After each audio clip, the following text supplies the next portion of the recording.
Lipstick, McDonald, big Mac और champagne. ये सब ब्रांड्स या कॉस्मेटिक प्रोडक्ट्स के नाम नहीं है, बल्कि एक्चुअल फाइनेंशियल इंडिकेटर्स के नाम है। और यही फाइनेंशियल इंडिकेटर्स हमें एक कंट्री और एक इकोनॉमी की हेल्थ के बारे में भी बताते हैं। सो वेट क्या करना, let's find out about the 5 most weirdest financial indicators.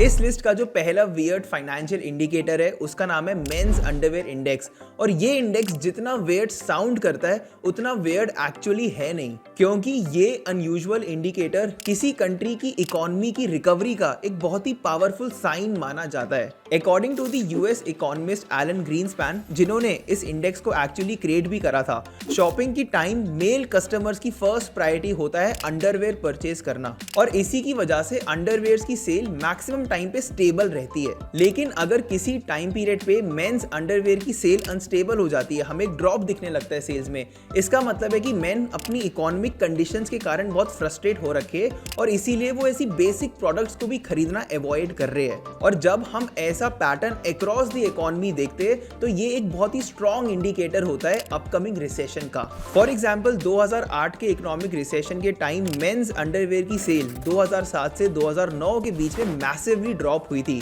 But जल्द ही 2010 से मेंस अंडरवेयर सेल की रिकवरी भी होने लगी। और सरप्राइजिंगली 2010 वही ईयर था जब वर्ल्ड इकोनॉमी की रिकवरी भी स्टार्ट हो गई। तो चलिए अब बात करते दूसरे वियर्ड फाइनेंशियल इंडिकेटर की, जो कि है the Big Mac index. I know अब आप सबका मैकडॉनल्ड्स का बर्गर खाने का मन कर रहा होगा, मेरा भी कर रहा है, but here is the most interesting part. अगर आप ध्यान से मैकडॉनल्ड्स के बर्गर्स का price across different countries notice करोगे तो आपको एक ऐसा सीक्रेट पता चलेगा जिसके पीछे सारी कंट्रीज रोज लड़ती है, और ये सीक्रेट है परचेजिंग पावर पैरिटी। और परचेजिंग पावर पैरिटी का सिंपली मतलब होता है the difference in the cost of living across different countries. For example McDonald's का जो बिग मैक बर्गर है, जिसको इंडिया में महाराजा मैक बर्गर भी कहते हैं, उसका प्राइस यूएसए में $5.6 है, जबकि इंडिया में सिर्फ $1.6 है। और सिर्फ कुछ इंडिया जैसे एक्सेप्शंस को छोड़ के बिग मैक बर्गर का ingredient across all the 38,000 stores of McDonald's same है।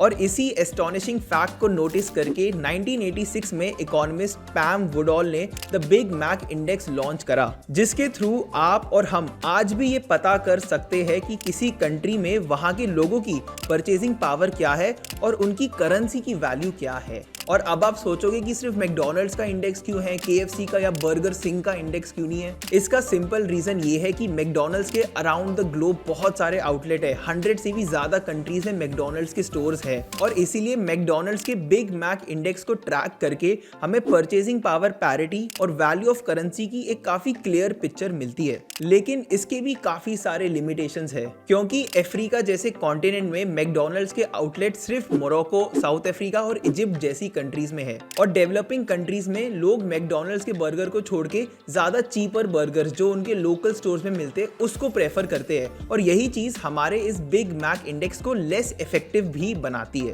And not to forget, McDonald's अपने बर्गर की कॉस्ट में advertisement cost, sitting area, AC की कॉस्ट और बाकी रिलेटेड चार्जेस को भी इंक्लूड करता है। But still if you want a broader picture about the purchasing power parity और the value of a currency, the Big Mac index आपको एक बहुत अच्छी पिक्चर देता है। सो मूविंग ऑन, इस लिस्ट का जो तीसरा वियर्ड फाइनेंशियल इंडिकेटर है उसका नाम है द लिपस्टिक इंडेक्स। 2003 के डिफिकल्ट इकोनॉमिक कंडीशंस के time US cosmetics company Estee Lauder के लीडर लियोनार्ड लॉडर ने एक यूनिक चीज नोटिस करी। एस्टी के जो रेगुलर कस्टमर्स थे वो परफ्यूम जैसे एक्सपेंसिव प्रोडक्ट्स को खरीदने के जगह अब चीपर प्रोडक्ट्स जैसे कि लिपस्टिक खरीदने लग रहे थे ऐसी डिफिकल्ट इकोनॉमिक सिचुएशंस में, और इसीलिए एक इकोनॉमिक डाउनटर्न के बावजूद इस कंपनी को एक स्टेबल रेवेन्यू मिलता रहा because of their lipstick sales. और इसी एक्सपीरियंस के बाद लियोनार्ड ने द लिपस्टिक इंडेक्स लॉन्च करा, जो कि एक काफी पावरफुल इकोनॉमिक इंडिकेटर बन चुका है अब। लेकिन जितना इफेक्टिव ये इंडिकेटर अपने पहले डेकेड में रहा था, उतना इफेक्टिव आज के टाइम पे रहा नहीं है, क्योंकि 2010 के बाद इंग्लिश स्पीकिंग कंट्रीज और इवन जापान और फिलीपींस जैसी कंट्रीज में लिपस्टिक को नेल पॉलिश ने as a more affordable option replace कर दिया था। मोर ओवर कोविड-19 के टाइम भी लिपस्टिक इंडेक्स को एक गुड इकोनॉमिक इंडिकेटर्स की लिस्ट से हटा दिया गया था, क्योंकि जब से फेस मास्क पहनना मैंडेटरी कर दिया गया,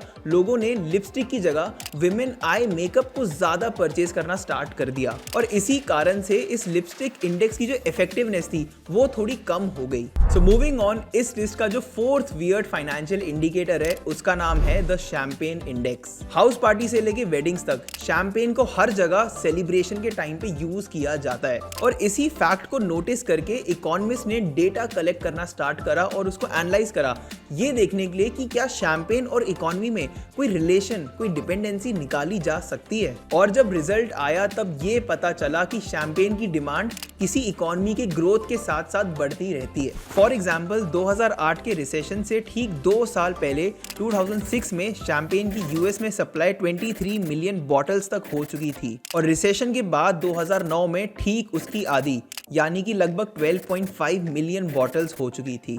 सो भले ही शैंपेन इंडेक्स सुनने में बहुत ज्यादा वियर्ड लगे, लेकिन ये एक इकोनॉमी की ग्रोथ का काफी अच्छा इंडिकेटर है, क्योंकि जितनी इकोनॉमिक ग्रोथ, जितनी फाइनेंशियल प्रॉस्पेरिटी, उतना ज्यादा सेलिब्रेशन, और जितना इकोनॉमिक डाउनटर्न, जितना फाइनेंशियल ट्रबल, उतने ही कम celebrations and hence less demand for champagne bottles. And finally इस लिस्ट का जो फिफ्थ वियर्ड फाइनेंशियल इंडिकेटर है उसका नाम है the cardboard box index. Climate change agreement को फॉलो करने के लिए आज हर कंट्री प्लास्टिक यूज को बैन करके इकोनॉमिक फ्रेंडली पैकेजिंग की तरफ शिफ्ट हो रही है और बड़े बड़े ई कॉमर्स जाइंट्स जैसे कि Amazon, फ्लिपकार्ट और नाइका, जो कि रोज लाखों प्रोडक्ट्स बेचते हैं और डिलीवर करते हैं, उनकी पैकेजिंग में एनवायरमेंट फ्रेंडली कार्डबोर्ड का यूज होना इकोनॉमिक ग्रोथ की तरफ इंडिकेट करता है। For example Delhi based Packman company eco friendly packaging material Amazon and Flipkart जैसी कंपनीज को सप्लाई करता है। तो इसका मतलब अगर ऐसी कंपनी के प्रोडक्ट्स यानी कि कार्डबोर्ड बॉक्सेस की सप्लाई बढ़ रही है तो इसका मतलब इकोनॉमी भी ग्रो कर रही है, और अगर ऐसी कंपनी के प्रोडक्ट की सप्लाई यानी कि कार्डबोर्ड बॉक्सेस की सप्लाई कम होगी, इसका मतलब इकोनॉमी श्रिंक कर रही है। तो आपका क्या व्यूज है इन वियर्ड फाइनेंशियल इंडिकेटर्स पे? क्या आपको लगता है कि ये एक्चुअली इफेक्टिव है? मुझे कमेंट सेक्शन में जरूर बताना। और इसी के साथ हम इस वीडियो के एंड में आ चुके हैं। अगर आपकी वीडियो पसंद आई तो इस वीडियो पे लाइक एंड फिजडम के चैनल को सब्सक्राइब करना बिल्कुल मत भूलना। Thank you.